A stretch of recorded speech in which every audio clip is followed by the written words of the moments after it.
We all raise and say the pledge, right? Of the United States of America, and to the republic for which it stands, one nation, under God, indivisible, with liberty and justice for all. Thank you. Public notice of this meeting pursuant to the Open Public Meeting Act has been given private vote in the following manner: posted on the bulletin board in the borough clerk's office and emailed to the clerk's respect and the courier post. Roll call, Jimmy? Are we heading for the back row? Here. Then I'm with you. Here. Lucian? Yes. Kachowski? Here. Fullerton? Here. Alderman Here. Dunn? Here. I was in school. Davis?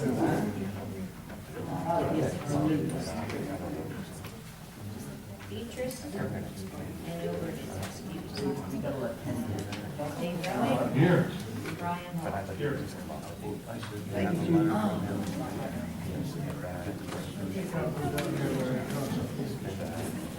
May I have a motion to approve the minutes of the February meeting? Second. Motion made by Mr. Ockley, seconded by Cisco Davis. All in favor? Thank you. On new business, Mr. Rowling, We have two resolutions, Madam Chairman. We have a resolution memorializing the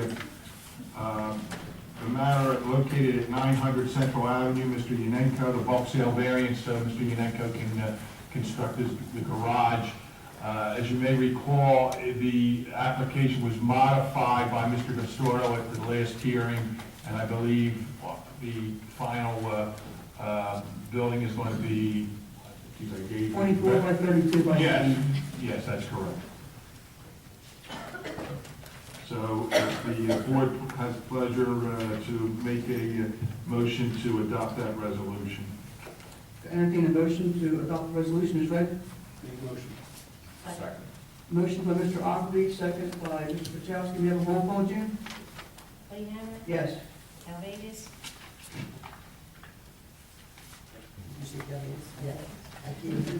Dickinson? Walperly? Yes.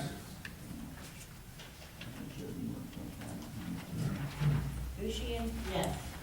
Kachowski? Yes. Fullerton? Abstain. Dunn? Yes. Thomas is out.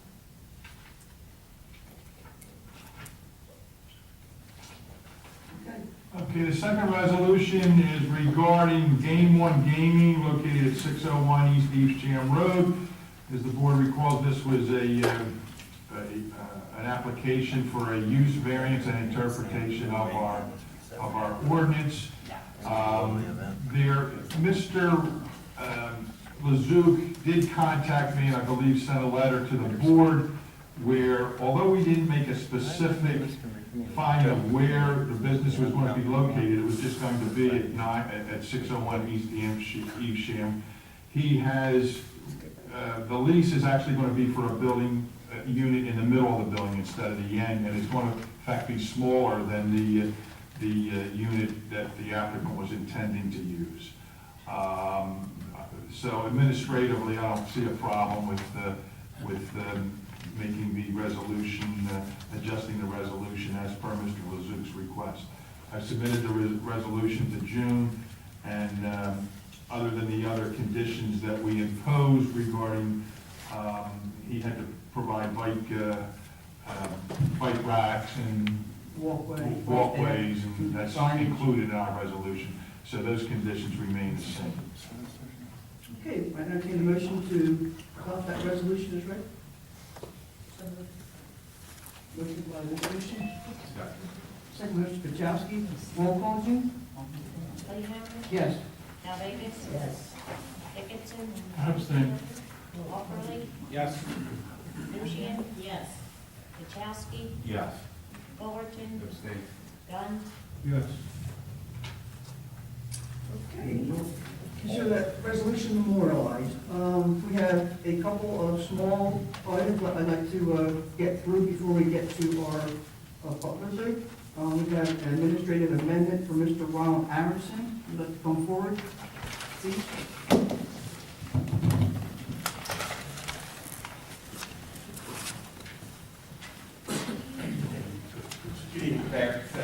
Chair. Ladies and gentlemen of the board, my name is Andrew Viola. I'm with the law firm Alabama Viola. I'm here on behalf of Ronald Aronson.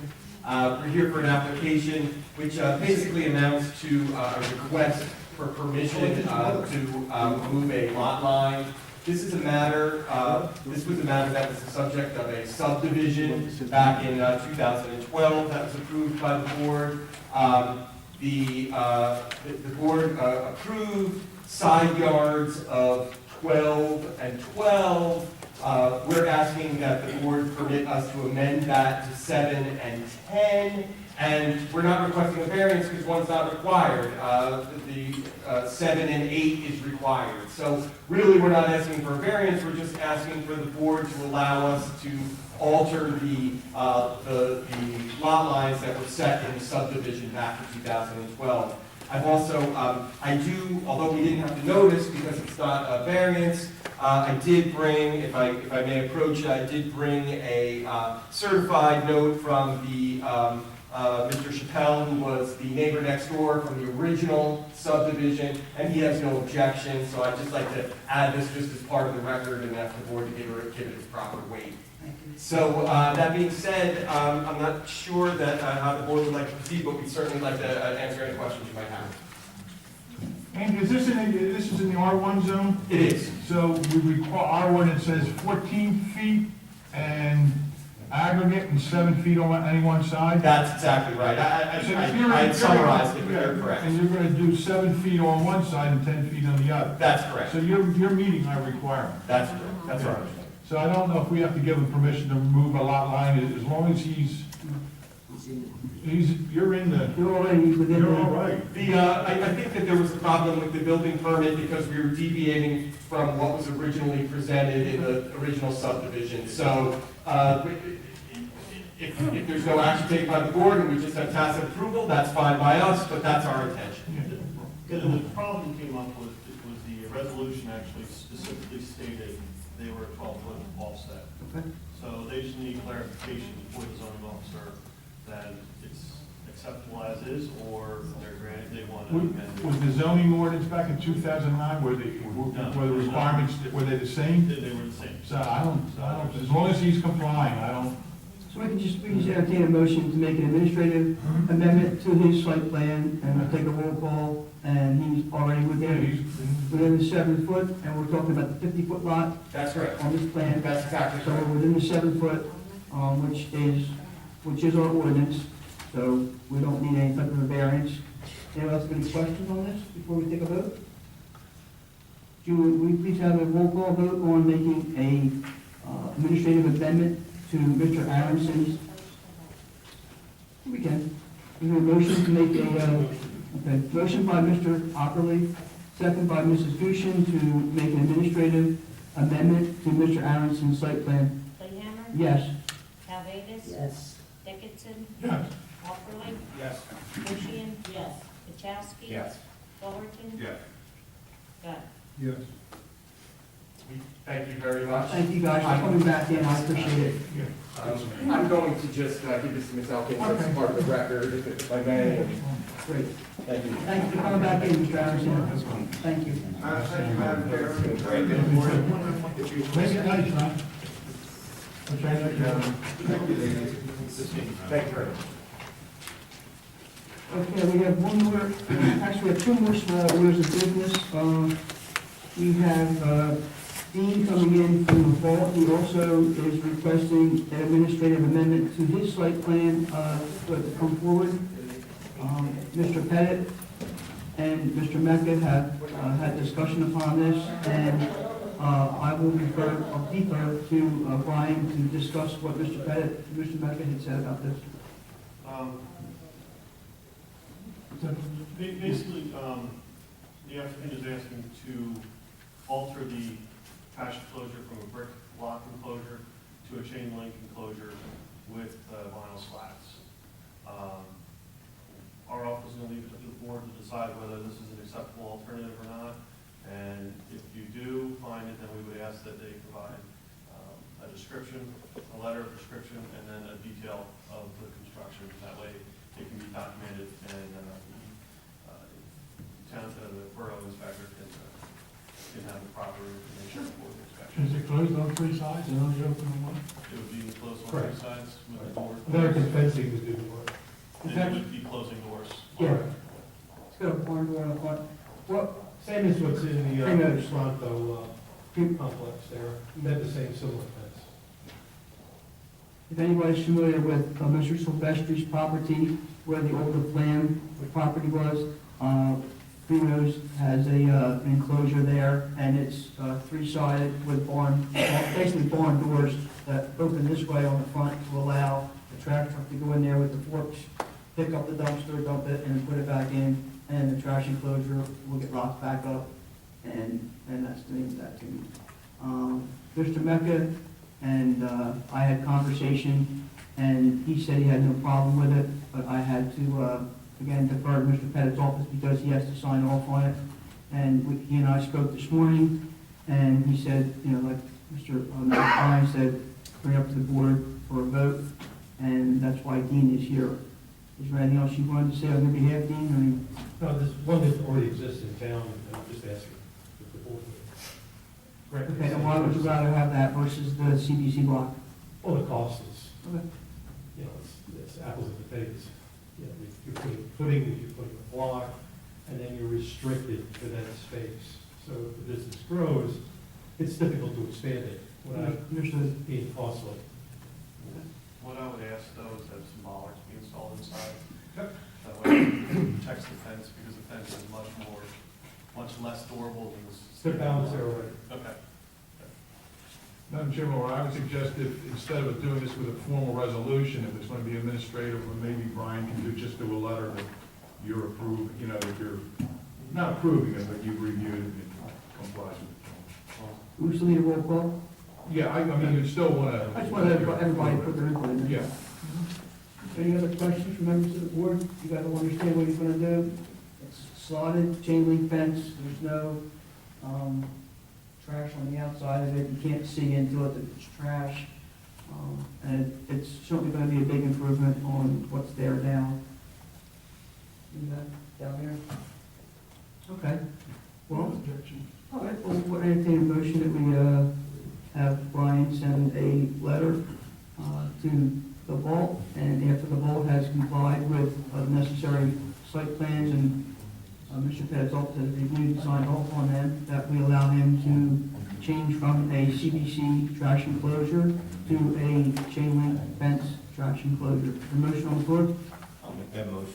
Second. Mr. Pachowski takes the motion, and Mr. Dickinson seconds the motion. May I have roll call, students, please? Playhammer. Yes. Dickinson. Yes. Bushian. Yes. Chastity. Yes. Fullerton. Yes. Walperly. Yes. Dunn. Yes. Alvegas. Yes. Okay, wish you luck, and you'll please be in contact with Mr. Pettit's office before you do anything to make sure everything's done according to the plan, so we don't have to do things twice. Great. Thank you Okay, very much. good luck, thank you very much. Your property looks very nice. Thank you. Nice job. Okay, and the last small thing that we have, I'm going to pass these out. Mr. Zettelmeyer and Mr. Vanella, if you want to come forward, this is an informal, just wait for them. Who wants to speak? Why don't you just tell us a little bit about what you would like to do? I can, Madam Chair, thanks for taking the time. I have a property listed at 45 Lindsay Avenue in Runnemede. It is zoned commercial. It's owned by Joyce Lee. It's been in the market for over 400 days. Mr. Zettelmeyer is a prospective buyer who's looking to put a business that he has in Ariel now for the last 14 years into Runnemede. He's renting, looking to buy. His business consists of, I don't want to say everything for you, Joe, because you run the business, but, yeah, it's, what he does is high-end, custom motorcycle parts. He buys, he sells, he customizes, okay?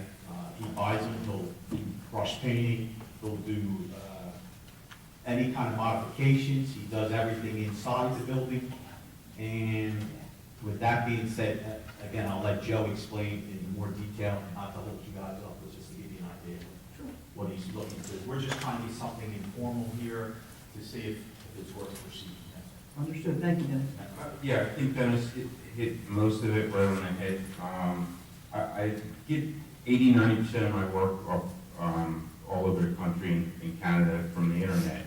And it is the high-end Harley Davidson CVO motorcycles. And I do whatever customization they want. If they want bigger bags, there's a number of aftermarket companies that I buy from. And then I do whatever modifications and resell it. And again, I've been doing this since 2000. I've been doing it full-time since 2005. And I'm looking to expand the business and need a little bit more space than I have. Okay, and, any questions from the board? I have one. Because it is in the residential area, right? It's commercial zone in the residential. I know it's Yes, commercial zone, that's true. but it won't be racing the motorcycles, engines. Give him the Yeah, I, You know what I mean? I don't want to hear the residents coming Correct. out. That's all. no, most of my business, I'm going to try to answer every part of your question. Majority of my business, I receive the parts from FedEx, Where every day. and I would ship them back out. And I ship out usually once or twice a week. But there are some of my customers that come in and ask me, look at something that has to be, changed or taken care of. I've been in the same location for 8 years, and I haven't started a motorcycle there. They do have to drive them there, anybody that Oh, I shows know, up. yeah. And I'm very picky with, noises anyhow, whether it's a radio or nobody's allowed to rev something that they pull up just to see me. And I only get a couple, if I get 2 people stop and see me a week, that's a lot. I'd like to have more people come see me, but I don't get a lot of traffic, and if I do, it's respectful and nothing gets started in the shop. That's, so I was wondering, you know.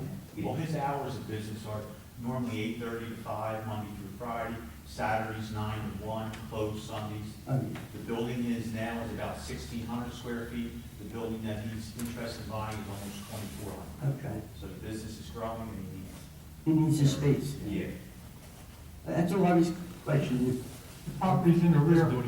Down next door is In the rear. Yeah, Does I do brush and I do airbrushing and some painting, and I would be installing it's called a parts booth. Generally, it's 12 by 12 or 12 by 14, and it's according to the paint company, it's under limited usage because it's such a small amount. we also met with the zoning officer, Keith Knight, and he said the same thing. Again, he's willing to comply with any ordinance or whatever restrictions or modifications got to be made to the building, the paint booth, Yeah. to coincide with. What type of booth do you have now? Do you have a course draft, or do you have it ventilated? What do you have now? Yeah, I actually work at 2 body shops for my paint work. Okay. So that's another reason I need to relocate. Again, understand this, any type of approval that we would be able to give here on a municipal level would obviously be contingent upon you meeting any type of county approvals, any type of, obviously a body shop licensing. If you were to create X amount of hazardous waste, you may be required to get a body shop license, not from us. We don't do that here, but anything that's granted here is, it's like if you want to do a curb cut out front of a building, just because we say it's okay, if it's a county road, DOT can come back and say, no, it's not. No, we understand that. Yeah. We're just trying to get it, Joe's ready to go to contract on this, but we don't want to proceed it if the board feels this is something that we don't want. It's not like the movie Roadhouse where you have motorcycles pulling up, and it's a bar, and everything's confined to the. It sounds to me like you're gonna be getting UPS deliveries once or twice a day, like every other business along that area. Yeah. It sounds like you don't have a whole lot of traffic coming in and out of ingress on your property. Correct. And the research that I did do, as far as an EPA or stuff like Yes. that. Again, it comes down to, I don't have anything set in stone, only by the officials that I talked to, the information they've given me. Yes. That would be an issue either way, because of the amount of use again, you're not allowed to use X amount per hour in dispensing and stuff like that. But that's not my department, and whatever needs to be done will be done. Okay. And if I'm not mistaken, your property abuts, even though it's zoned residential and commercial, that property abuts commercial. I mean, what I'm saying is that zone, but your property there, it's commercial, and you're right next to a parking lot where the hair place, with quite a bit of open space in there, if you were to need to have a little bit of parking. You have ample parking on your lot already, about 4 cars, At least. about four cars. 4 cars, 8 motorcycles, like, no, but You're not gonna do any kind of metal fabrication there, making gas tanks or fenders or something like that? No, I don't weld, if that's what you're asking me. Okay. Do you do machining, CNC? No, anything I need made, I usually just send out as far as that kind of stuff. So no metal shavings to be produced as a byproduct, okay. Mr. Rowan, I would think it's a permitted Yeah, use. if the board feels it's permitted use, then that's fine, and an application for use variance isn't required? Yeah, I mean, I don't see it, if anybody here see a need for a use variance, it seems like it's a permitted use in the commercial zone. It's a retail sort of business, or Yes. does some painting there. Any other questions from the board? I think it's been there. I'm sorry, can I get it? I'm sorry, I didn't say anything. I'm seeing a picture where he has another business somewhere, and he also, in order to do some of his work, he's in another location or two, and he's looking to consolidate those into one. No, you're in area now, correct? Correct. Yeah, some of his parts, he will send it out to get fixed, but he doesn't do the. Well, that's like, okay, makes So he's in one building, and now he wants to get out to the small. oh, makes sense, That he makes bought. sense. Only one more thing I need to ask, is bring into the conversation, is that, I don't remember what last year or the year before, we had some residents worrying about what kind of chemicals are going to be stored in this particular garage or anything, so long as he, and I think the board would agree with me, so long as he goes with the restrictions that it is. Right, and again, I think part of that is dealing with Fred from the fire marshal. And if he's going to put in there some kind of booth that all has to be coded, so forth. Any other questions from the board? Professionals, Mr. Rowan, do you have any questions? No. Brian, no questions? Okay, well, having gotten the flavor before, I really don't believe that there's going to be a use variance required. It seems to be a permitted use, and again, you're going to fall under any jurisdictions of any entity that's going to regulate the use of paint, use of chemicals, all that good stuff, so I wish you a lot of luck. Thank you. Thank you, everyone. Appreciate it. All right, good luck now, thanks for coming in.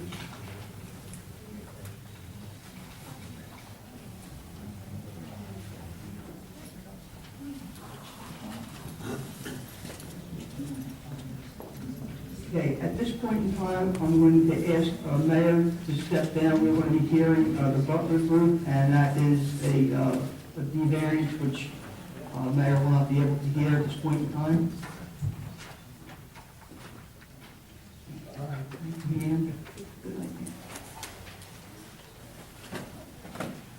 And Mr. Fullerton, who has been noticed, he's within 200 feet of the property, so you can certainly sit in the audience. I mean, you're certainly able to hear our testimony. No, you're not, but Mr. Fullerton is as a member of the public. Not sure, should we seat Anthony then? And Mr. as an Fullerton's, alternate? yes, sir. You can take Sludge Walk.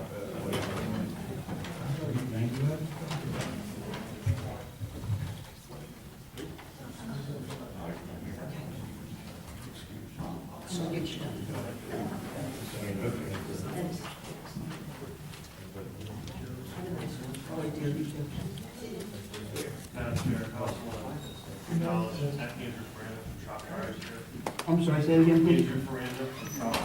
Yes, Mr. Friend, thank you very much for coming, I appreciate it. On short notice, I might add, my network was down and I just didn't get to you in the proper amount of time.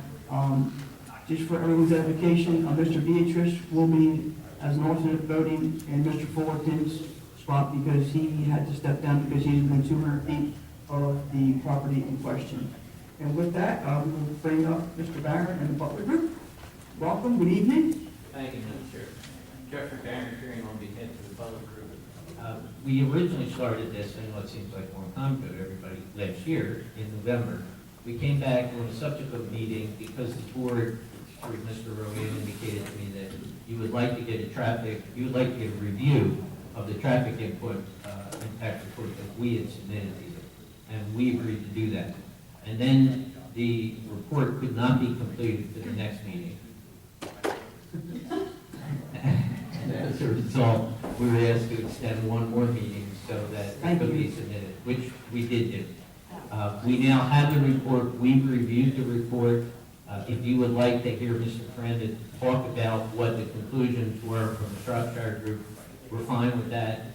We have Deanna Drum here to speak about any traffic issues that are left. I think there are no issues, but there is one thing raised in the report that I'm sure you're going to want to know our position on, and we'll tell you about that. The additional counts to be done between 4 and 6. And then what I'd like to do, if the board would permit me, is just sort of remind you of where we had been with our original testimony. I don't intend to give any new testimony because we had agreed that the public portion was closed. Yes. And that the only thing that would be reopened on is any traffic. That's correct. But I just want to sum up and tell you what I think has been put into the record and why I think we're entitled to a use variance.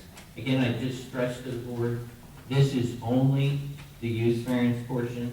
We bifurcated our application so that we weren't going to do the subdivision until the board had the opportunity to act on the use variance.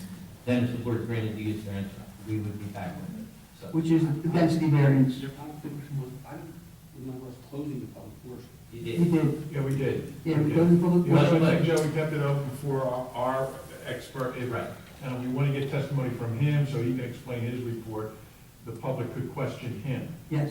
okay, but no other. Right. no other- It was only closed as to the testimony that we had given through that time. It was clear that it would be reopened as to any additional. That's correct.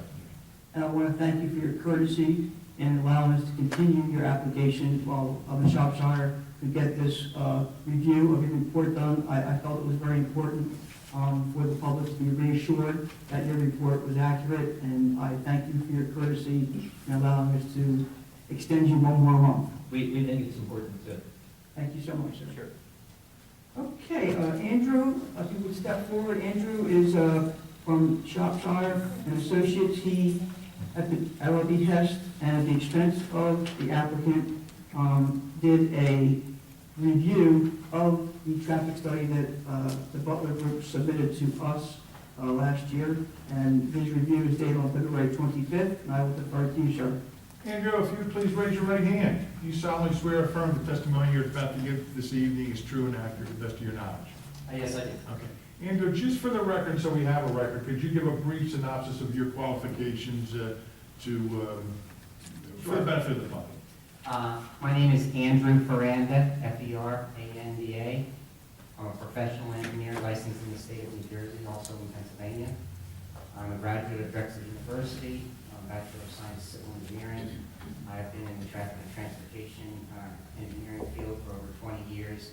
I serve on many boards. I've appeared before hundreds of boards. I've been president of the South Jersey branch of the American Society of Civil Engineers and also the New Jersey section of the American Society of Civil Engineers. I belong to the Institute of Transportation Engineers, American Highway Civil Engineers. I sit on boards such as yours on Cranberry Township, Exit 8A in Middlesex County, Freehold Township, Monmouth County, and I do reviews, traffic reviews, and provide testimony for those boards. Madam Chairman, it appears that Andrew is qualified, and should be accepted as an expert in what he's about to give testimony. Without objection. Would you like me to testify from here? Yeah, that's fine. whatever you. Absolutely. Okay, that's fine. We reviewed the materials that were submitted to the board, 2 traffic reports, one done in August letter done, I believe it was November. Also, there was a subdivision plan. At this point, there's no site plan submitted. All there is a subdivision plan, which gives a basic outline of what they're looking to do. Shows roadways, Road A, Road B. Road B loops around at the end of Road A, provides access to, I believe it was 89 of the lots. There's 24, 25 lots that are directly serviced from Road A. Within the reports, there is trip generation given. Trip generation is information that gives intensity of the proposed 114-unit townhouse development. The trip information is from the Institute of Transportation Engineers.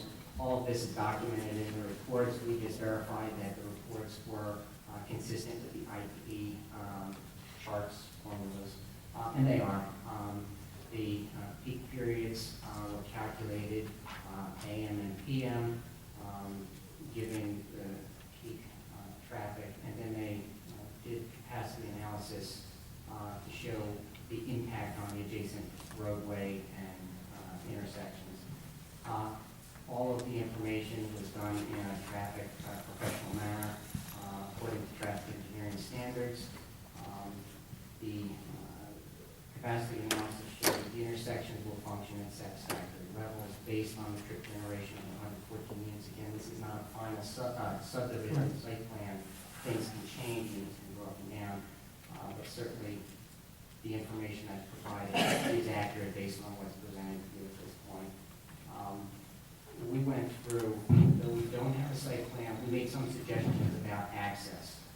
The site has one access to Hartford Road.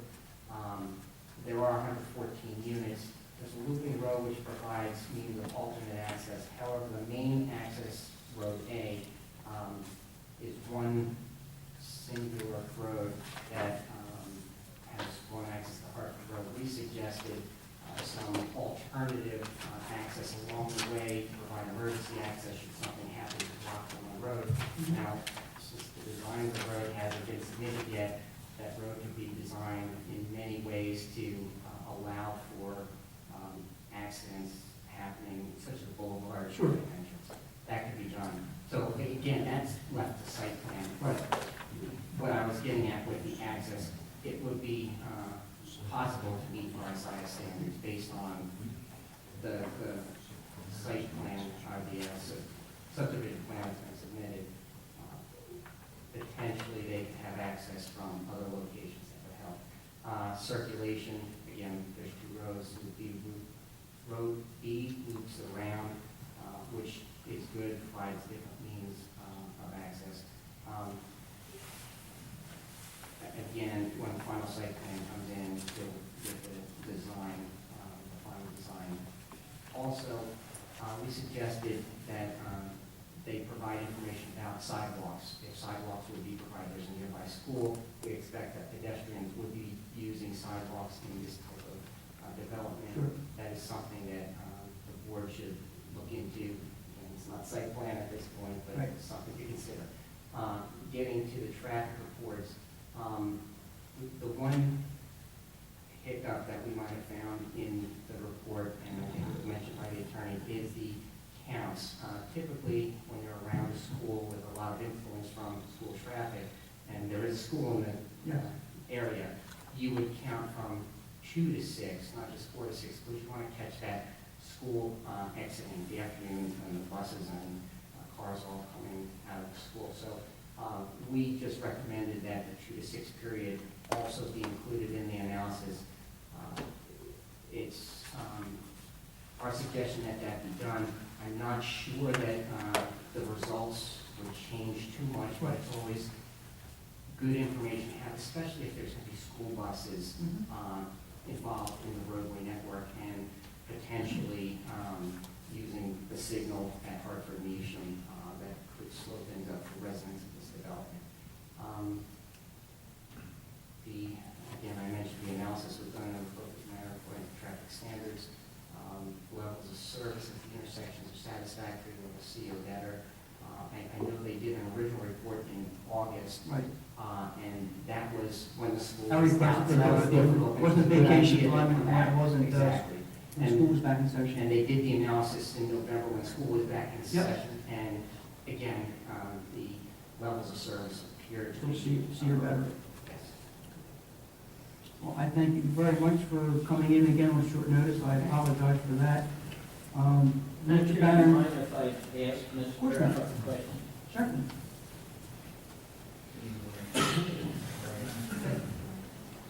I'm not going to belabor what you've already said. I really just want to go to the conclusion at the end because I think it's what the board was most concerned about. And I'm reading from your report. In our opinion, based on the information provided on the subdivision plan and in the two traffic reports, traffic from the proposed 114-unit townhouse development can be accommodated by the adjacent roadway network, and that access, site circulation, and parking could be engineered as part of the site plan application. Am I correct? Correct. So in essence, you're saying that from a traffic standpoint, the requirement of safety and general welfare is not in any way impaired by the plan that we're submitting in regard to the use variance. Again, it's not a site plan, it's a subdivision plan. I think that the real answer will be in the site plan, but as of right now, the intensity of the development does not appear to impair the roadway network, the intersections, the neighborhood traffic. It would be appropriate at a later time when it's a subdivision plan to talk about this. And just the final thing, your review is based on 104 townhouse units because that was what was shown on the plan. 114, yes. 114. If I were to tell you that we have agreed to reduce the number to 100, would that make these counts even less of a problem in your view? Certainly it would be less intense, and the trip generation would be less, and the total volume would be less. That would be heading in the right direction, less traffic, less intensity. Thank you. Thank you again. I really appreciate it. Ready for me?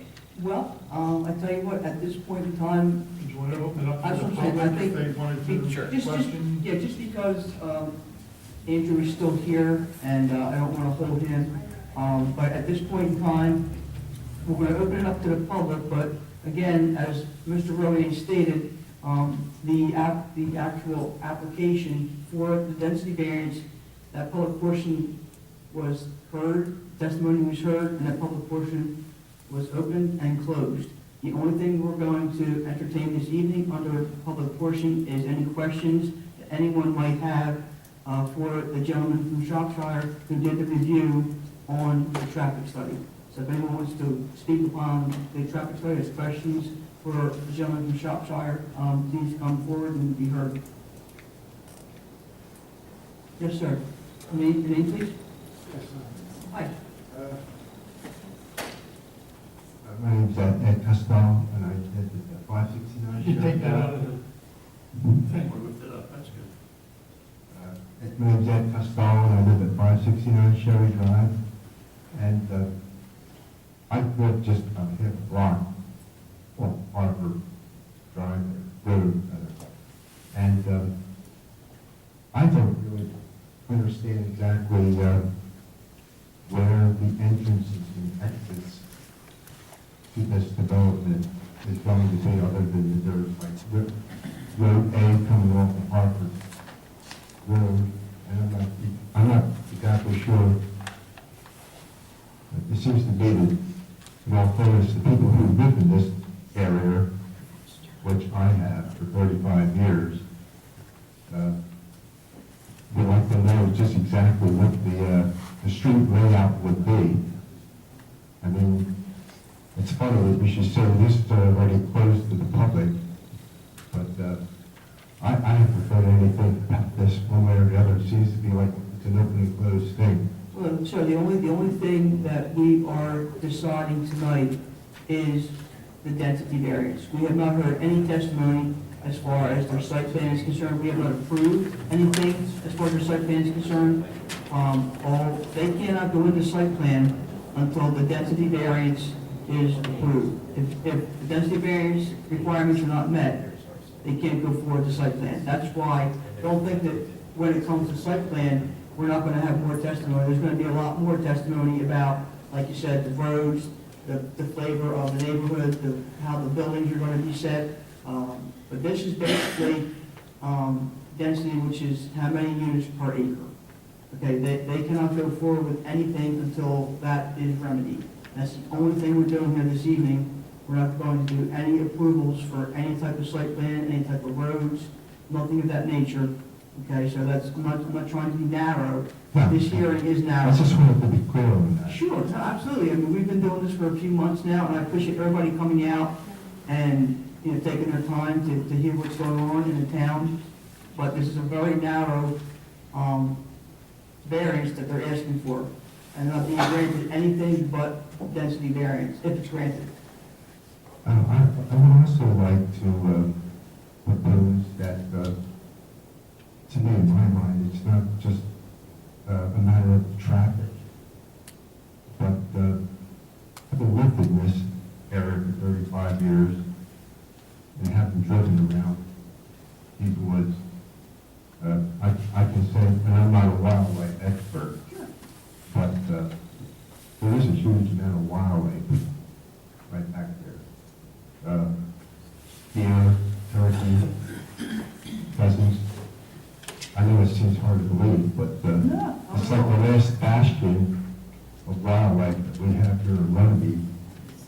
Well, again, not to cut you short, sir. That's another, Yeah, I can't, I'm trying to. that's another argument, Yeah, I'm just, anything to do with the site plan or Right. wetlands or things, that's gonna be heard at a different hearing.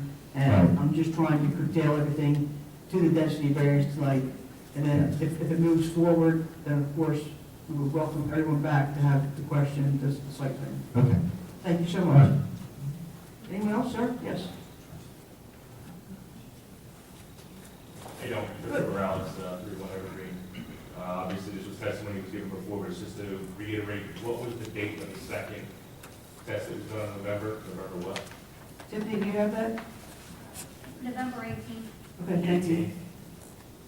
It was the school day. We made sure it was done on the school day. That was, the reason I requested the second count be done after the August count was done was because we believed as a board that perhaps it would have been skewed because the people were on vacation. And kids not in school. So, But again, it still seems, whether it was a school day or not, It was. this gentleman Yeah. stated clearly, Yeah. by 4 o'clock, everyone's out of school. Yeah. So I don't feel like this test that was done the first or the second time is relevant to the amount of traffic that would have physically been in that area during a school day. It was relevant except for the midday counts. Everything that a Shropshire reviewed was consistent with what Mr. Butler's traffic study came up with. But he did clearly state that he would have liked to have seen them Correct. from 2 to Sure, 6, not from correct. 4 to 6. That is correct. That's So, one. I mean, one just in thing. my personal opinion, I would like to have seen a third party, someone who wasn't hired by this guy. He didn't, sir, He didn't hire yeah, him. he didn't hire him. He paid for it. He paid for We it. hired him. No, I understand you paid for the guy to analyze the test that was done by someone he hired, but we didn't have another test done from 2 to 6 o'clock by an outside party who wasn't There's hired. no need to. There's no need to. That's what his expertise says. He reviews the counts.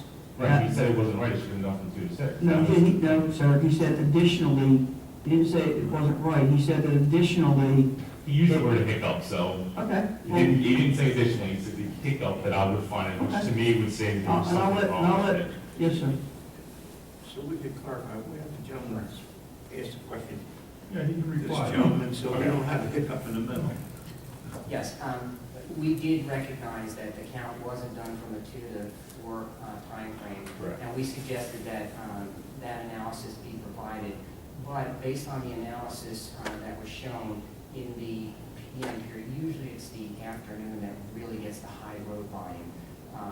From Evening is what you're saying. in the evening, yes, from 4 to 6 when the commuters are coming back home from work.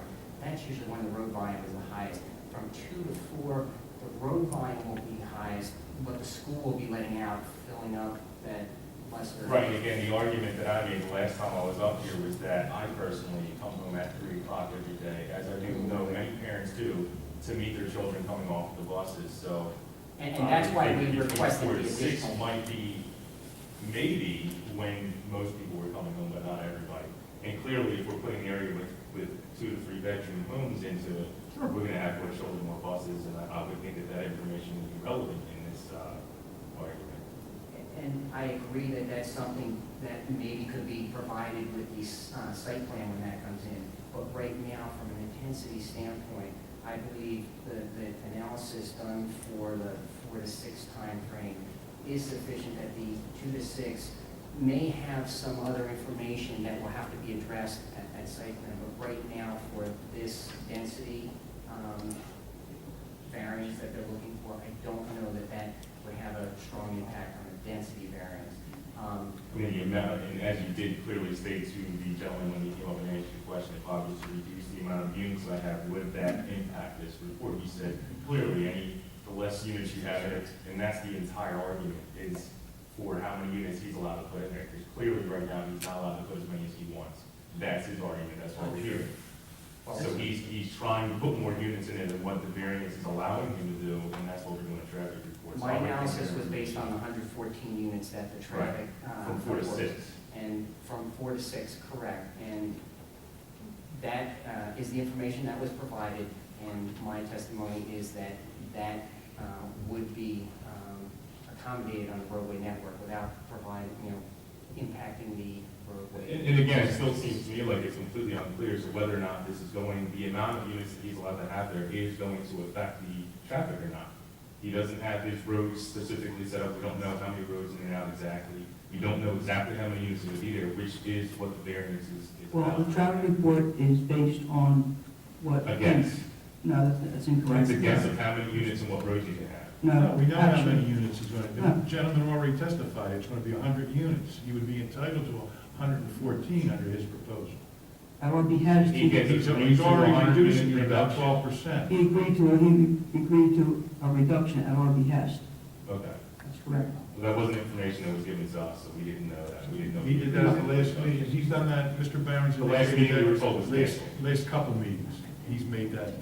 The last meeting that I was told that was actually being held here, he said he wanted to go back and find out whether his client was going to agree to a reduction or not. That was And in the the next two first meetings, I meeting. was told. You were here at the intervening meeting, sir. At Right, the I was told they intervening- were canceled. At the intervening meeting, I represented to the board that we would be willing to go to 100 units, and after the public portion, I'll explain why that 100 number, where that comes from. Okay, again, last I heard, the last two meetings were canceled, and this was, the last one was because of a storm, and before that. No, we didn't cancel. We were getting our traffic report. We were here. Right, the traffic report you guys were waiting for, and then after that, again, the information that came to me was it was a storm, and no one could make it, or You can always, the you can always expert go couldn't to, make we were it. here, you can always go to, he's in Board every board day. was here that night. Yep. Regardless of that, again, it still sounds to me like the expert would like to have seen another report done with a 2 to 4 span covered, which wasn't done, so. And just to throw my simple opinion out here, which probably doesn't stand much of anything, but, and again, I guess I missed this interview meeting, maybe we had a chance for the public to talk at that one, and I missed that portion of it. I don't know It's which- been closed I don't know since which the meeting you're last speaking meeting. of, but Yes. All right, the last meeting that I was in, you guys had proposed that he was going to, you were asking him to consider reducing the amount of units. to 5 per acre. Correct. And then you guys, he wanted to go present that to his client. Correct. With the public portion closed at that point in time. Yes. Okay, which is clearly what my understanding was, because he didn't want us to come back when he told us to do that last meeting. He never said that. Yes, he did. No, Mr. Barron, I've known. He came up here and requested He the would never public say to not that. come back. Am I right or wrong? He said he requested the public portion now be closed. And he After said, all his he tes- said, all- can we, all- sir, can, he asked for it after all to be his expert private. testimony had been given. He asked for the next meeting to be private, You can't have a because private it was meeting. closed to the public. No, he didn't. And you guys said, no, absolutely not, they're gonna be coming back here. Okay, just so you know, we don't have any private meetings, it's against the law. Okay. And I misunderstood? No problem. Simply that, I don't need to get There are also that. gals up here. No There are problem. also gals up here. I said there are also gals up here. So we Okay. are the board. The Right. board. Thank you. Did I miss the point of that? Yeah, I think you missed it. Well, when you tell me there's women up there, I don't understand. Well, we keep saying you guys. We're not guys, there's girls up here. We are the board. So if you want to address the board, say the board. The board did this, Board. or the board did that. And then we can say, no, we didn't do that. Okay. Instead of the guys and the gals. It's all on tape anyway, you can watch the YouTube, if you have any questions, It's being filmed this evening, it's filmed every meeting, so if you have any questions, you can certainly, look at it on YouTube and, you know, go over it for yourself, so I. Thank you for clarification, Anthony. You're welcome. Anyone else wishing to speak? Yes, sir. My name's Henry Hirata, I'm on the check report. I need to understand this, is this open to the public portion of this, just the question? Traffic study. Traffic. That's it. Yep. I can't comment on the density issue? What's your comment on the density issue, sir?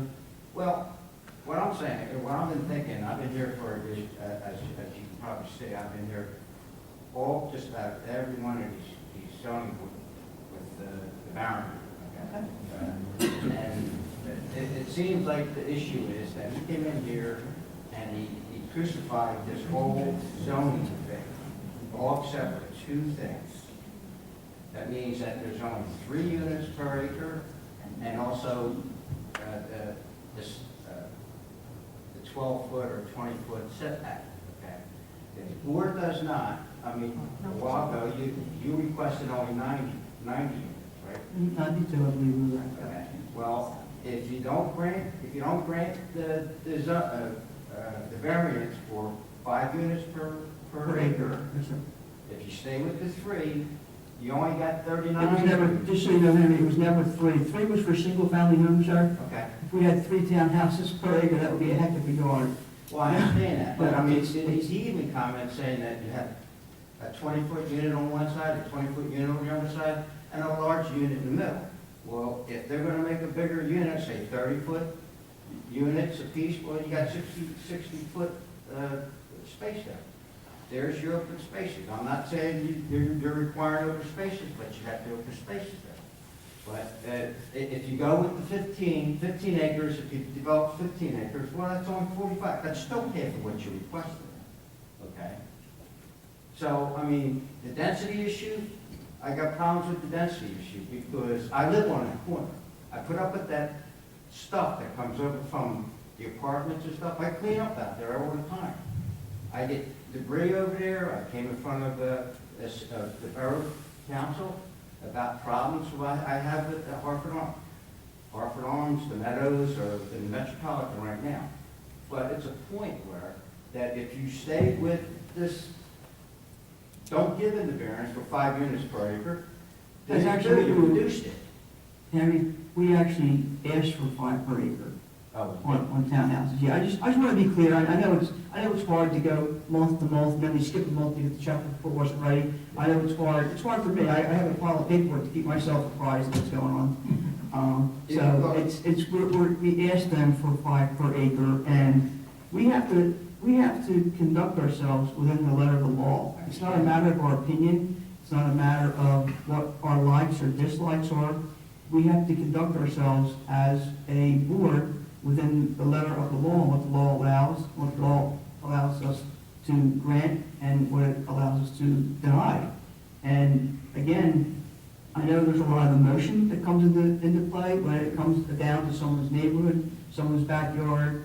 But unfortunately, that's not the function of this board, to function on emotion. We have to function on the letter of the law, and if the law says this applicant has the right to develop this property unless there's a detriment to the public, and that's what we're trying to ascertain by doing the traffic report and redundantly doing the traffic report.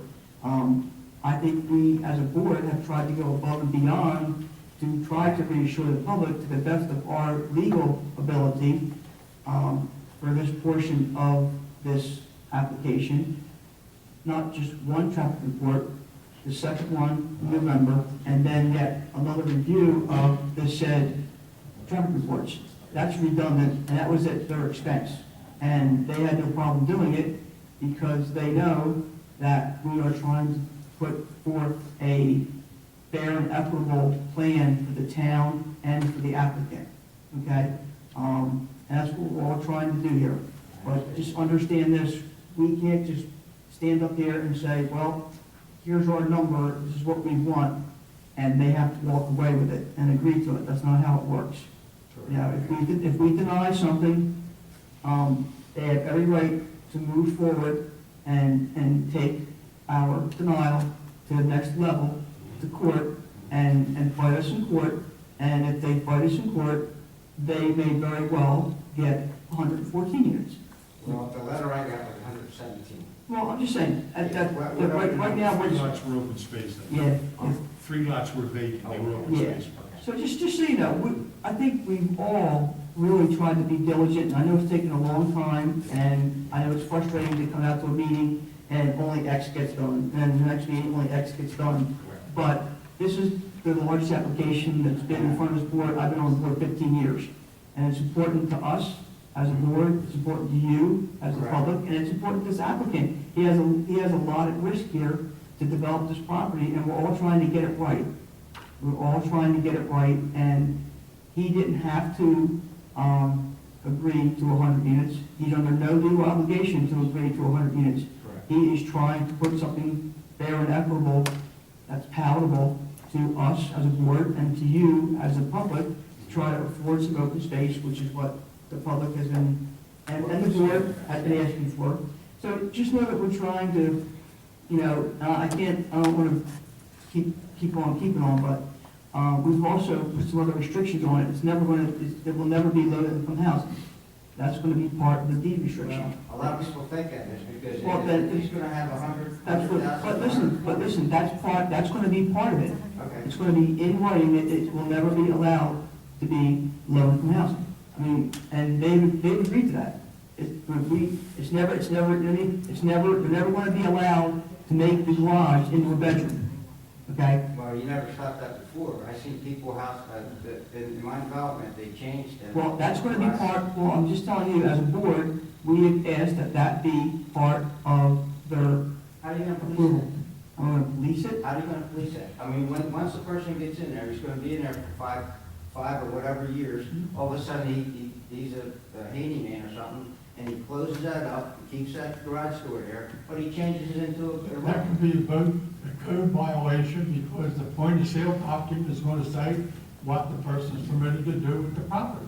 Okay, but he may change that into a point of sale. I mean, that's another bedroom or another. What did you say about There people? would be restrictions. The applicant's We already agreed to indicated. make it. No, I understand what you agreed to.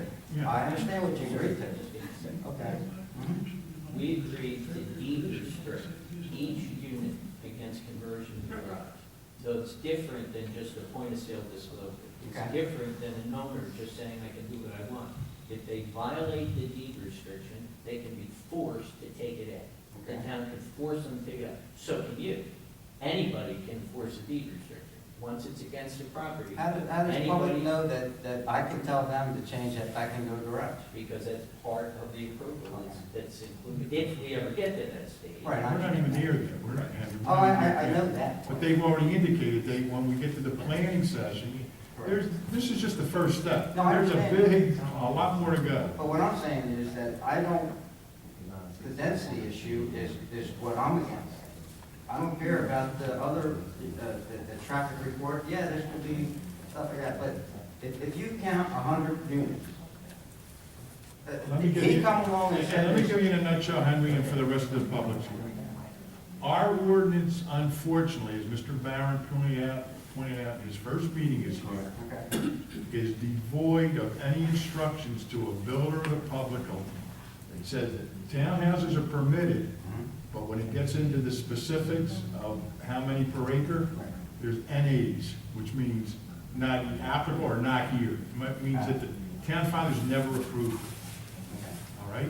If Mr. Barron or any developer went in, because we're allowing it, but we don't tell people how many they can have, a court's going to tell us what we have to allow. Yeah. okay.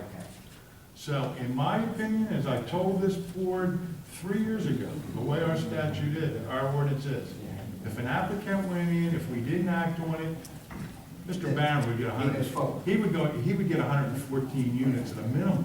Right, okay. The applicant's already said he'll agree to 100. So this board has done a lot to try to minimize the Right, impact. okay. And I agree. I mean, you're tremendous about that. I mean, And I think it's better for a community to allow your board to make the decision than to have a court Right. make the decision for us. Understand. Okay, I appreciate that. Okay, But Henry? remember, and for the public, townhouses are a permitted use in Well, R3. They're a permitted use. I understand. I mean, the first applicant that I was here for, he had so many single-family dwellings. Then he stuck in townhouses in one section. To me, as I'm thinking about this, because I go home and I get pissed at this, excuse the expression, because all of a sudden he got permission to get the townhouse. Well, what happens with another application? He takes out the So single. that last application, Henry, was, I think we approved 54 or 57. Single family. Single-family Right. homes. Well, And what when it happened? developed, well, what they found out is it was economic, they wouldn't sell for the prices. Well, you got over 90-some homes up in Runnemede for sale, which are not selling. Right, so that's why the developer Right. said we can't put single-family homes here. Well, I understand that, but I mean, if they're gonna go in there and put $100,000 to $140,000 homes in there, don't you think it's gonna hinder the sale and it's gonna bring my value down? That can't be part of our decision, Henry. No, I understand, I understand. Yeah, I mean, What we're I'm getting saying- off the beaten path here. I'm trying to give some latitude here, let the public speak, but, you know, we're getting off the beaten path here. Very much. All we can really do is talk about the traffic report tonight. Thank you very much. Thank you, Henry, I appreciate you coming on. Appreciate it. Anyone else wishing to speak on the traffic report?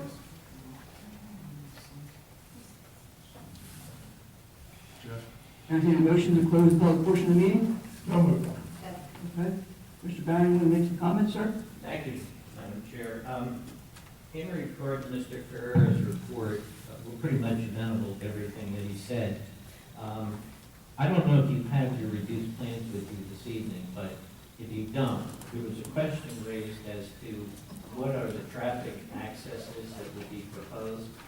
And in the concept plan that we submitted to you, I recognize it's small, so I hope you can see it. And if the public wants to see it, I invite them to come up and I'll be happy to show them.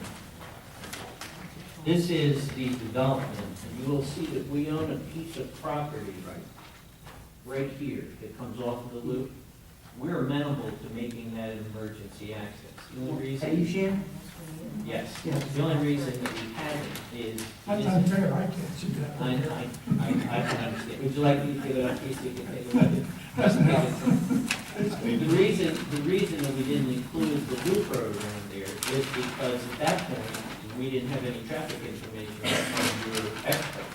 But as long as site triangles can be maintained at each end, we have no problem with providing that secondary emergency access. That's fine. It's at our cost, that we have to run another road, so it's obviously going to cost us more money. But if it's a safer condition, we're willing to do that. In regard to the counts, and I appreciate that Mr. Ferranda and Ms. Structure couldn't have known that we had come to a meeting and said, we don't want 100, well, we love 114, but we would be willing to reduce the number to 100. What he told me tonight, and I think it's just logical, is that the fewer units, the less traffic. The less traffic, the better operation and level of service for the residents. So it's even better than what he said in his report and what we said in our report. We will, however, although your ordinance doesn't require it, we will agree to amend our traffic impact study if we obtain the units, so that at the time of site plan, we will give you those counts during that period that Mr. Ferranda asked for. 2 to 4. Yes. Thank you. You don't have a traffic impact section of your ordinance requiring a report, but we will give that to you. And again, we would be responsible for the cost of having an independent traffic expert review those to make sure that the information in there is accurate. So that deals with what you've heard from Mr.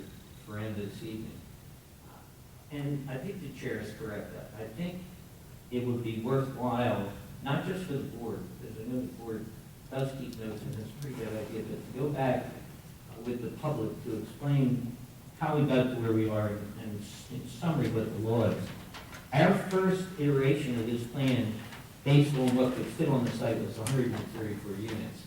I saw that iteration, and as I told you at a prior meeting, I recommended to the client that that be reduced.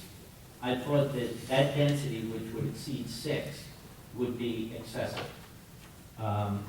Ms. Butler wasn't thrilled with that analysis, but he agreed to reduce it to 114. That was a reduction of 15% first go around. Then when we agreed to reduce it to 100, that's a 12.3 reduction. So since we first started to plan this project, we've reduced the number of units by 27.3%, or make it the most logical way, more than a quarter. We've voluntarily agreed to reduce units. The chair asked him a very good question, why not 92? Wouldn't that be 5 units? And she is correct, it would. But then I thought, I know I did the math before and there was something that kicked in. So I did it 2 days later and I realized I should have mentioned this to you. The site is 18.22 acres. At 100 units, that's 5.4 plus units per acre, which is what we're proposing. If you look at your ordinance, you permit, worst case scenario, you permit 8,000 square foot lots. Nobody would build a townhouse on 8,000 square feet, it's way too big, but assume that that number would be right. An acre is 43,560 square feet.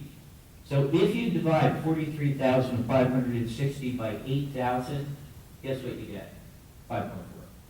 So under your ordinance, the perceived correct density would be 5.4. That's why we came up with, I mean, it was economic as well. I'm not going to mislead you, make you think that, you know, we wouldn't want to get 100 units instead of 92. That would be silly. But the truth is, we are exactly where your ordinance would bring us. Now, as to your ordinance, and I appreciate, obviously, the comments of the public, let me just go over this again. You allow townhouses. It's a permitted use. You don't address the density for townhouses. You have a density of 3 units per acre. That has to be single family. You also have an open space component of a minimum of 20,000 square feet. But as I told you, the Supreme Court 3 years ago in the Jackson Township case threw out open space. The only time a municipality can have open space is in a PUD, which this is not. Therefore, you can't have open space. But in our plan, you do get open space. Because if you look at the plan, there are a number of areas that are not developed outside the lot lines that you are getting open space. You can't require it, we still provide it. You have no cluster provisions in your ordinance, but nevertheless, townhouses have to be built that way. One of the gentlemen said you could build a townhouse over here, a townhouse over here, and then a townhouse separated in between. Has anybody ever seen that? I mean, I've been doing this 42 years. That's not a townhouse. I don't know what it is, because I've never seen it, but it's not a townhouse. Townhouses are connected. Townhouses abut each other, they're attached. So that's not even possible. And I think you can all appreciate it's ludicrous that on 43,000 square feet, you would have 3 townhouses, 20 to 25 foot wide, and everything else would be big. You can't under Jackson. You legally cannot do that anymore. All around this site, no, that's not accurate. There are some single-family homes. But for the most part, surrounding the rear of the site certainly, are the apartments, which were developed at 18 units per acre. We're asking for 5.4, they're at 18, more than 3 times the density that we would look for. We have more than enough parking spaces under RSIS. We have a divided boulevard approach, which is under RSIS considered to be adequate to be able to provide safety in and out. But again, we're willing to create that side road for an emergency in the event that emergency vehicles have to get in. The concept being that if everyone was trying to get in or out during an emergency, the emergency people couldn't get in. So we would create the side entrance so that emergency vehicles could get in. I've heard a lot of concerns, and I addressed those at prior meetings. They involve things like school children, which you can't consider, value of properties, which you can't consider, and deer, by the way, the gentleman who came up tonight and talked about the deer. In my notes, welcome to see it, deer, turkey, and eagles. We talked about it, and I said, if anybody could demonstrate that there's an endangered species on the property, that's a different story. But there's no such information on any of the Fish and Wildlife maps of the state. generates. And so we gave you testimony that it was peculiarly suited to this density because when you read your ordinance, you come to this density. When you read your ordinance at 8,000 square foot lots, which are way too big, but I'll take a worst case scenario, you get 5.4. You can't have open space. We know that from Jackson Township. So we're really compliant with your ordinance, and if, and I agree with what was said, what Dave said, if in fact the council had thought about it, they would have come to 5.4 or 5.5 because that's what the 8,000 square foot lot would have resulted in. So all we're really asking you to do is to interpret your ordinance in the only reasonable way that you can and grant a use variance. We gave you the special reasons, the particularly suited, we talked to you about the surrounding area and how it does in fact fit with the surrounding area, how it's a sort of an intermediate zone between the single families on the other side of Hartford and the apartments to the rear. We dealt with the negative criteria, including the negative criteria under Medici, explaining why this is not in the ordinance. And the answer is very simple. It was never thought of by the governing body. If it was, they would have put the density in, but they didn't. I believe we've satisfied all the requirements to be able to obtain a use variance. And I appreciate Mr. Rowan's comments. Nobody ever likes litigation. Because in litigation, by definition, somebody loses. In this case, he's right. I mean, if we had to go that route, we had to ask for the maximum number of units we could get. It would take out of your hands the decision-making as to what's appropriate, and it would put it into a judge's hands. We tried to work with you to reduce our numbers. We've worked with you to agree to pay for a traffic impact, to get an independent traffic impact, which is in your ordinance. We gave you the rendering of the units at the prior meeting so you could see what these units would actually look like. I think we've done everything we could so that your judgment would be informed and you can be satisfied that there's no adverse impact to the public. The last thing I want to address is site plan. Here's the subdivision. That we call a subdivision plan that shows all the units a site plan, even though it's not technically a site plan. We often refer to it as a site. When the subdivision plan comes in, you get to look at drainage, lighting, traffic circulation, traffic numbers, buffering, landscaping. We are going to do sidewalks, by the way. So Mr. Crowd pulled out a good point. We're proposing sidewalks on one side where there are no units, and on both sides wherever there are units, and out on the front on Hartford, so there will be sidewalk. Those are all issues that we address during subdivision, and certainly the public is entitled to have input on that and make their comments, because the goal, even though I'm sure often the public doesn't believe this, we would like to have the best planned development that we could have. We understand your concerns. We understand this is the last large parcel left in Runnemede. We understand that the folks don't want to have problems from it. And we don't want them to have problems, because that doesn't help us either. If somebody stops on Hartford Road and says to a resident, I'm thinking of buying in there, what do you think about it? And the resident goes out of a bunch of low life, don't go in there, that doesn't help us. So our intent is to do a project that we're proud of, that the municipality can be more than satisfied with, and once it's up and running, that the neighbors will accept and hopefully embrace. And so I'm asking for you to vote favorably for the use variance. That's all we're asking for tonight, just the use variance. We would commit, we have about an 18-page letter from Mr. Pettit's office. I suspect that there was a week they had nothing to do, and they said, let's do this application each day, and we ended up with an 18-page letter. We haven't even started to address that. Snow day. Okay, we haven't even started to address that because we don't have a use variance. So without a use variance, there's really nothing that we can do. But we would do that next. We would make some more than some, a number of revisions to the plan based on the comments we got from Mr. Pettit's office, and come back and work through the subdivision with the board if the board felt comfortable. The only other thing I would say, remind you, and I'm sure I don't have to, that there's an enhanced majority required to approve the use variance. And so we need 5 of the 7 votes to approve the use variance.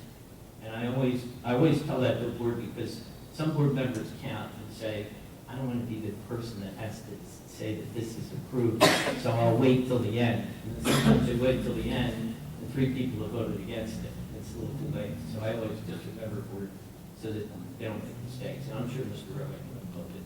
But thank you for your attention. Thank you for allowing us to go through the process with you. And I appreciate the public's input. I mean, some of the things that we've come to in this process, I think, has come from the public, some of the decisions we've made. So I think their input has been helpful. Thank you, Mr. Barron. You're welcome. Any other comments from the professionals? Mr. Rowan? No, the only thing, if the entertain, obviously, a motion, is 5.4, does that equal the 100 units, Jeff? Or would you rather have a motion that for proposal to permit 100 townhouse units? I would prefer to do 100. Now, you remember the last time I was here, I tried to do the math and I failed miserably. Okay, yeah, And the chairperson said, Mr. Barry, you're not real good at this. It's not 5 units. 5 units would be 92. So I'm not going to purport to do it, but 100 units is 5.4 something. And if you do the 8,000 into the acre size, it's also 5.4 something. And Jeff, you'd be agreeable that if it was 100, it would be 100 townhouse units, just not Townhouse 100 units units. not to exceed 100, and also, you're all very well familiar with the other conditions.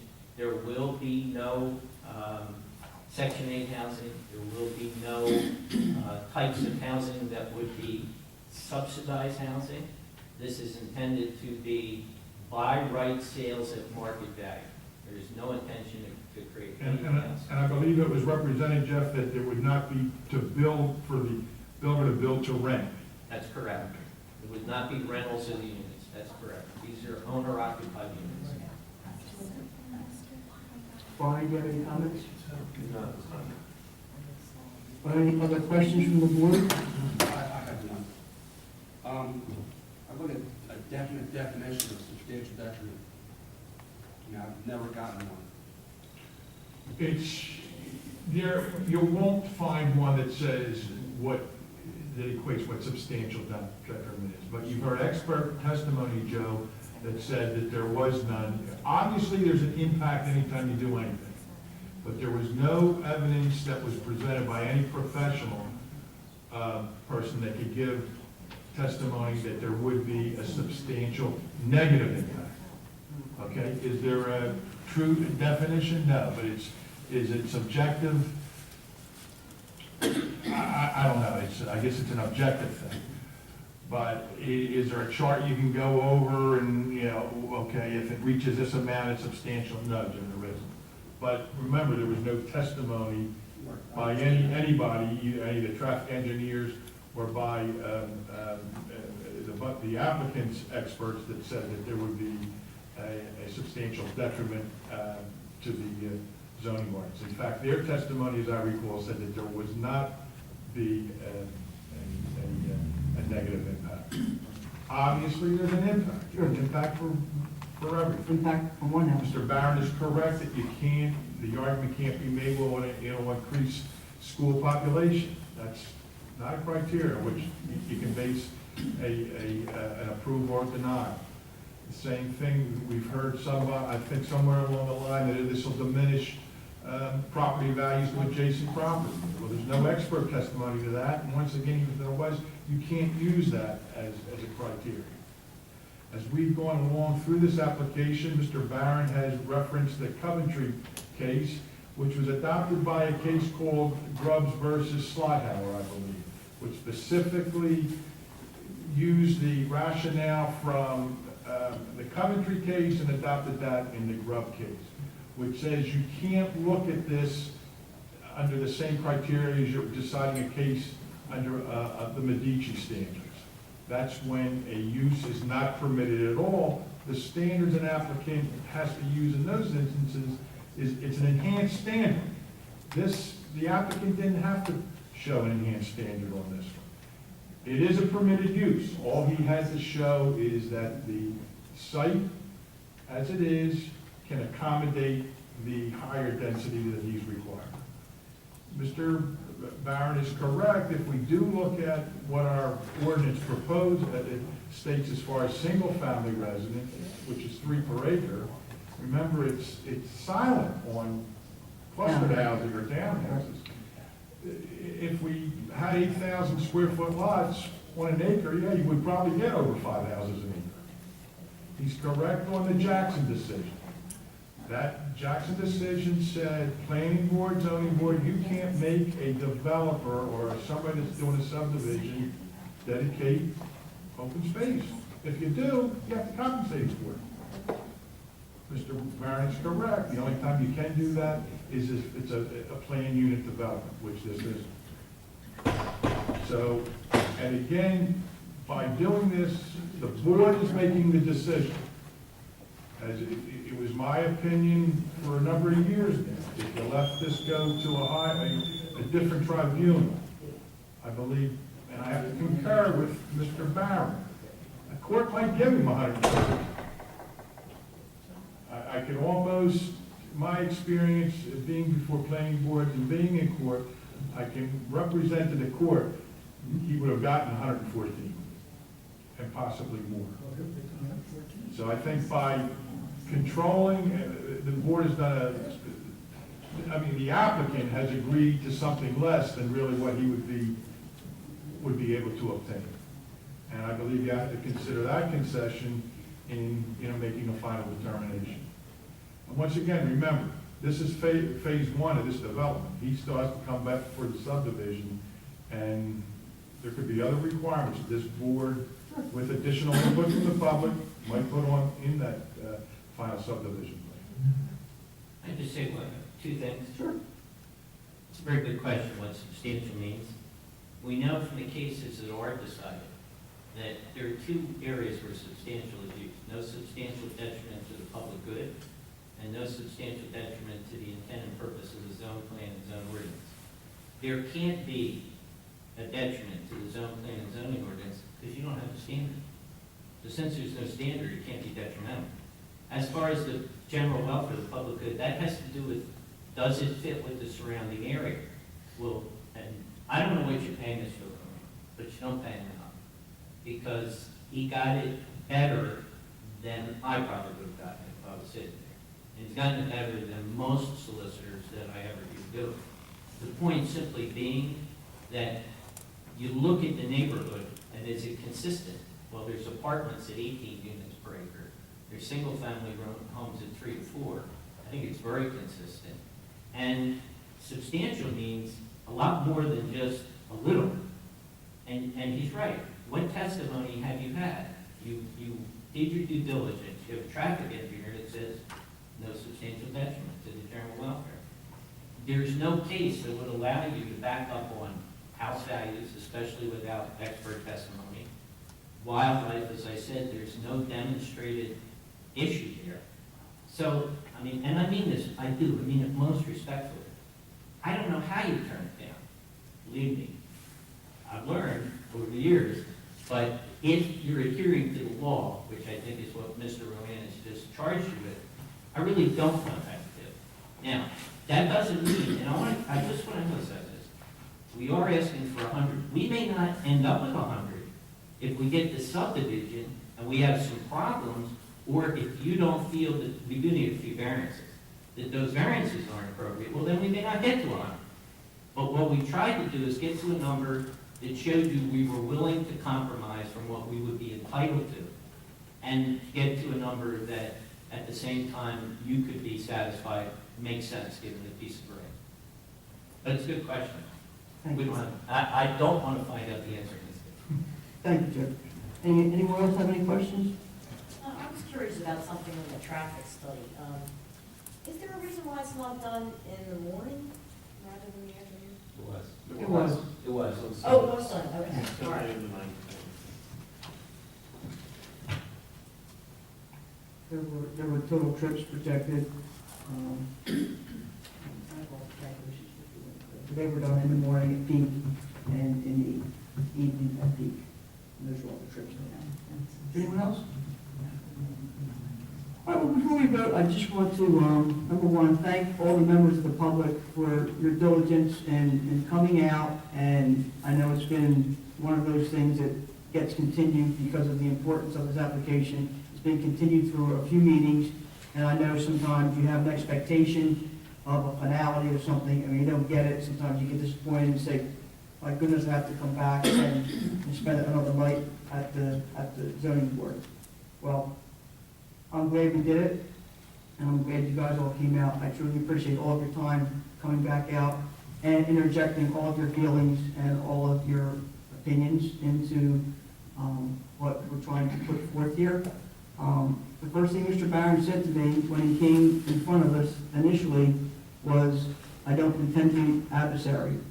And indeed, it has not been. This applicant has not been adversary. I think, I want to thank them as well. We have a long path ahead of us, and if we continue with the same cooperation and attitude that they have put forth through this initial proceeding, I think we're going to have a lovely plan for the town.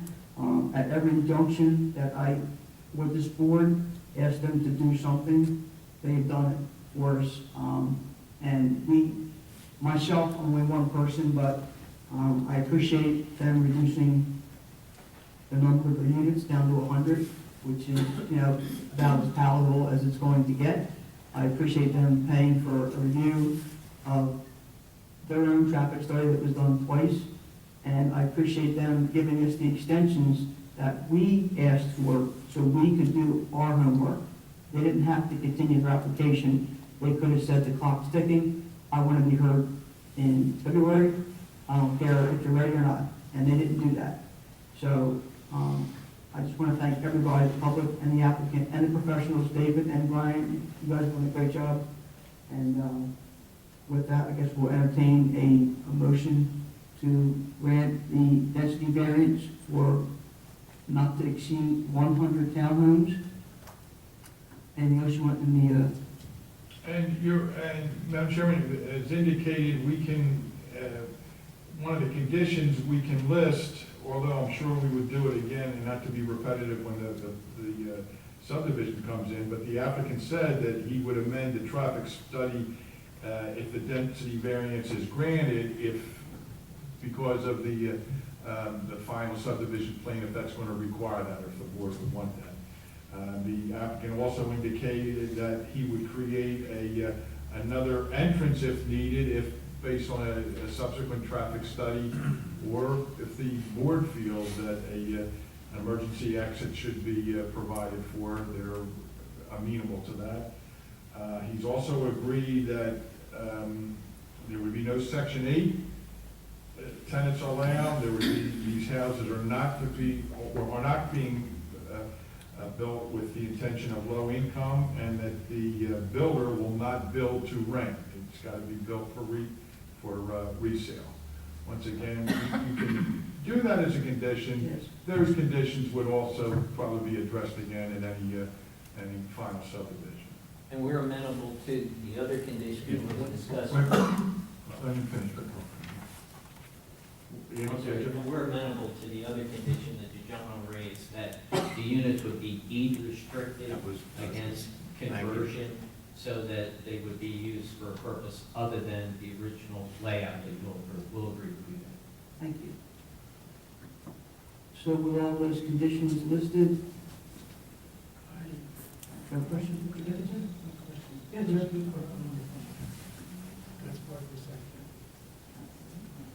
Okay, there's a question from Mr. Dickinson, who's going to own the bond? The pond. The pond. Concrete pipes that dump the water. It's a residential subdivision, so there will be an association, and the association, listen, I'd be thrilled if Borough wanted to take it, but in the last 15 years that I've been doing applications, where they used to want to take them to control them, I haven't heard a single town. I'll preface my remarks by saying that when you come under site plan, I'm going to. No, we'll do it Ask for you to in, hold. we'll do it in a homeowners Hold the borough association. harmless. Right, there'll be a monthly fee that'll be charged, and we will do, I'm sure Mr. Pettit's office, because we've done this before, there's going to be a stormwater management requirement that we will have a plan as to how the pond will be handled. and they will make sure that that's handled throughout time. We pay for that, the association pays a monthly fee, cut the lawn, maintain in the event of snow, and it also maintains the drainage facility. It won't be the town. You won't have any money, and you won't be liable. That I agree with. Thank you. Anything else before we move forward? Do I hear a motion on the floor to grant the density variance with the conditions put forth by Mr. Rowan? I'll make that motion. Motion by Mr. Pachowski, Second. second by Mr. Gunn. May I have a roll call, please, June? Playhammer, Yes. Dickinson, Yes. Walperly, Legally, I have to go yes. Bushian. Yes. Chastity, Yes. Gunn, Yes. and Beatrice. Tom? Yes. Congratulations, Thank ladies you and very much. gentlemen. We look forward to seeing you in a few months As do we. and to see the public. As do we. Thank you so much. Yes, Mr. Beatrice. Okay. But before the public leaves, Hang on. Mr. Beatrice. before the public leaves, you know, we sort of like, I don't want to say argued, but we had some very contentious meetings about the zoning ordinance, but regardless, whenever there is something that comes before the board, and I know some people are not happy when they leave here, but come back, because we've approved the use, it's going to be there, so let's make it the best thing that we can have. That's all. Thank you. I want to have a 5-minute recess real quick, and then we're going to come back and go over. We're going to open up to the public. I'm too old to walk up. Okay, hang on. We're going to open up to the public when that portion comes Oh, I forward, can't okay? ask any questions. We're taking a 5-minute recess real quick. We're going to get, Sis needs to come back, because she's allowed back, so we're going to get Sis. Okay, let me go back into session. We just have a couple things to go over.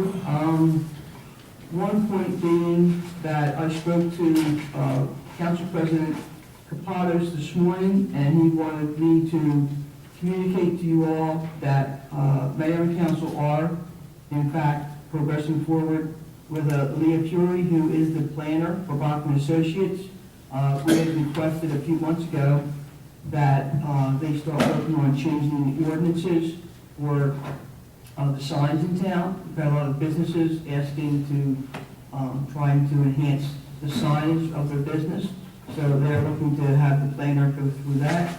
The planner is also looking to go through the drive-in ordinance that we have.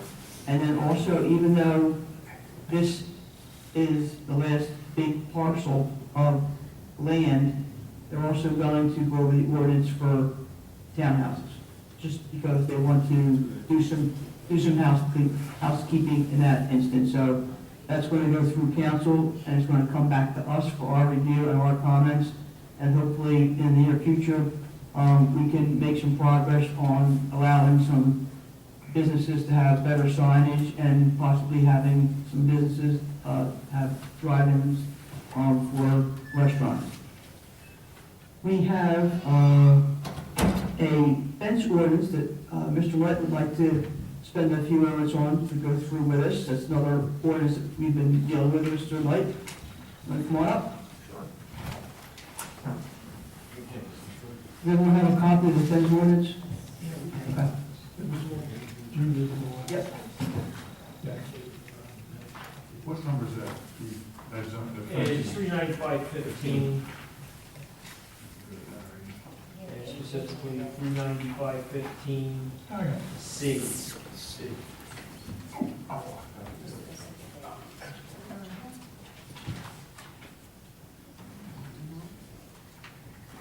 Go ahead, sir. And I guess I spoke to Mr. Rand about this. There was some, I guess, interpretation previously on this particular fence ordinance, and what I'm looking for is a ruling or an interpretation of what exactly a corner lot is permitted to do for compliance for installing a new fence.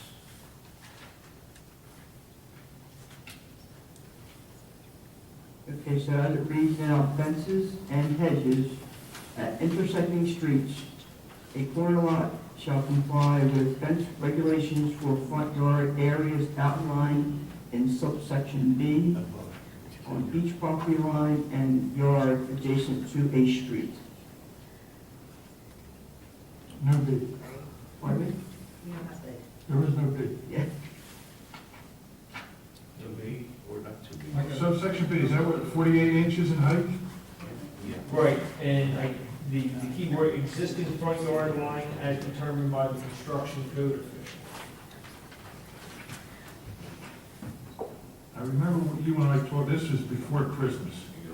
I think you and I Correct. talked, and I thought we had to keep, you know, that should keep us 8 feet away. And I forget what we determined. Yes. Right, is that the same problem? Yeah, that's where it originated. What the issue is becoming, if subject to how it's being interpreted, if you have a corner property and it's been previously interpreted, because there are a few locations in town where I've seen it, where the fence on the side actually comes past the front of the house. And The stockade type fence, Keith, or? exactly, Okay. stockade, the 6-foot fences, Okay. and maybe just to give you an illustration, if everybody can just maybe to envision it. You have a house sitting on a property here on the corner, and the issue becomes if this person here extends their fence out to the side street here, now what you have is the adjoining property, when they come out the front lawn, they're looking at a 6-foot fence going out to the side. As opposed I to remember looking this. down the rest of the street where there's no 6-foot fence. When there's a corner Can property, this easily be amended or eliminated with a statement that all corner lots have 2 front yards? they do, Dick. That's how we always interpret it. But- And I remember talking to you, Keith, Yes. about that, and how I interpret it is front yard fences are those which project past the required or existing front yard line. So if the front yard is 25 feet, I think that's in R1, Yep. it would be, the front yard on both sides, it would be 25 feet on both streets. You can only have a see-through fence. It has to drop down to 48 inches, and it has to be see-through. You couldn't run a stockade fence right down to the pavement. Right, and again, that's what we had discussed. Yeah, I think that's how Make you sure- want I guess what we're looking to do here is to confirm it's the opinion of the board. That was, because yeah, the It required. also has the language in there, subject to the construction as determined by the construction code official. So what I'm basically, You're looking at the fact that the pressure's all on the construction official, and you have no ordinance to back it up. well, what we're looking, yeah, exactly, is to, what is the intent? Let me clarify. right? Exactly. I believe, and again, correct me if I'm wrong, I think it would be the board's opinion that you don't want these fences on the side because of the problems that they could cause with the neighbor. Correct. And we're having issues specifically with that. So before I get one that's come to me for zoning approval, I want to make sure we're all on the same page, and maybe even if Mr. Rand thinks that we should clarify the language so that, The way I read, look, on a corner property, we have 2 front yards, correct, Ron, which isn't correct? And I think if you look at it, front yard fences are those which project past the required, so if the setback is 25 feet, or existing front yard. So if you have a house that's existing that's only 15 feet, the stockade fence could go up to 15 feet. You see what I mean? It says either or.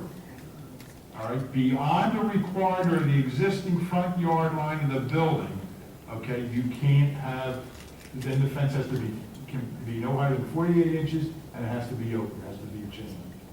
so the fence, if they wanted to put a 6-foot fence, they would have to run it right along the wall of the house. They have to stop at the end of the house, or 25 feet, or the end of the house. And step it down 48 inches, and you have to be able to see through it. Yes. See through it. From that point on, step it down to 48 inches, and it has to be see-through.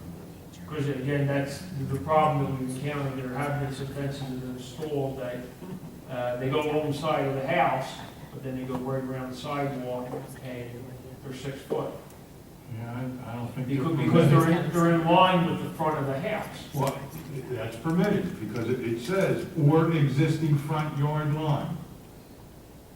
So in other words, It if the says, house, past the required front yard or existing front yard line. So the front yard line, what if the house was 20 feet? okay, All right, it was built 50 years ago, that was 20 feet. Then technically, the fence could come up to 20 feet. so the fence could run. Wouldn't go past the house, couldn't go past the house. Couldn't go past the house, but it can run out to the sidewalk. No, it can Only, never run the out. only thing, in other words, I think what Mr. Ray is trying to say is, if someone has a peculiar house that they were granted or grandfathered in, where they were not required to have the 25-foot front yard setback, okay? If the peculiar house has a 18-foot front yard setback, at 18 foot, that fence then becomes 48-foot see-through fence. Okay? Because the setback doesn't make the 25. Correct. Right. That's They in can't front of the project house. past the house. You The can't- stop gate is 6 foot. So on either side of the house, either the If it's front on or a the corner, side. yeah. If it's on the corner, the side of the house would be considered the same as the front then. Yep. So then the side, the ones that previously, if they were permitted to be installed, any future fencing would not be permitted. Well, if there are some stockade fences that go right to the sidewalk, you know, I would check to see if they had permit, because they would have needed a variance. Well, yeah, that's the issue with some of them. If they're in violation, Yeah. you can That require could the create some revoke. slight triangle problems, I mean, Well, we, one in particular, we have one that was approved and has a certificate of. is approved by the construction office, not us. And then you might not be able to avoid that. Right, because the language in there, it says as determined by the construction Sure. code official. It So, also says it's gotta be see-through or chain link. That's past the property line, Joe, or past the building. So it can go all the way out to the street. Yeah, it could go all the way up to the, I guess, the sidewalk. It's gotta be see-through. Yeah, yeah. we And revised, 48 inches. we revised the ordinance recently to put a 2-foot setback from the sidewalk. Okay, all right. So to clarify that, so that people can no longer put them up to the sidewalk. Right. We got to at least get 2 feet back, so Okay. that issue's clarified. But the question is, if they're on the corner, they want to enclose their side yard and rear yard, which you Can't said go you past the can't. house. Can't go past the side of their house, because they actually have 2 front yards.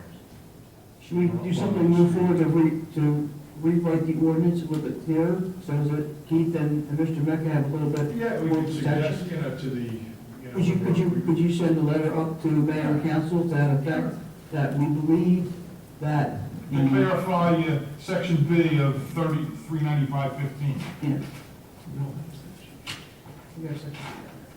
So rather than leave it subject to the determination, Absolutely. as just clarify what it is, and there won't be anything Right, subject. makes everyone's life easier. Exactly. So, We don't want to make people take fences down, we don't want to, get involved in people spending money and then we pull it back because of a mistake on our part. So if we can send it up to council this week, and we can get that, maybe we can get that put forward. And, so it's clarified, and certainly is they put the fence up once. and in the interim, Mr. Rowan, could you also send me a copy of it and I'll forward it Absolutely. to Mr. Mecca and to Keith so they have it on their person? I'll email it to you Thank in you. June. So that way, even before it's adopted and changed, you'll at least have the flavor of what the new ordinance is going to read if mayor and council chooses to change it. Oh, exactly. That way, the intent of what you're trying That's to correct. accomplish is there. Yep. So if I do get any applications, You'll have a copy of the letter from the solicitor, which is being put forth to mayor and council to amend the ordinance for the intent. you know, we can resolve this issue. Any questions from anybody else? Okay, with everybody? Is that okay with you, Mr. Knight? Absolutely. Mr. Dietrich? Why I never, oh, I can't see your face. All right. Appreciate you taking the time. Thank you, Mr. Knight, thank you very much. Good evening. Thank you, Chief. We have communications to, Just the one from Cavalieri Engineering about 160's Ninth and putting the plan together. Had the office to review it. Richard's Group? Richard's Group? Yeah. Okay. If I know what plan, that's the Richards Group, back on Ninth Avenue. That's what this pertains to, okay? Okay, my report was given. At this time, I'd like to open the public up, open the meeting up to the public, good and welfare. Anyone wishing to speak on any matter whatsoever, please come forward and be heard. Move the public portion be closed. Motion to the public portion be closed by Mr. Dickinson. Second by Mr. Fullerton. I make a motion to adjourn. All right, meeting adjourned at 8:55. Thank you, everyone.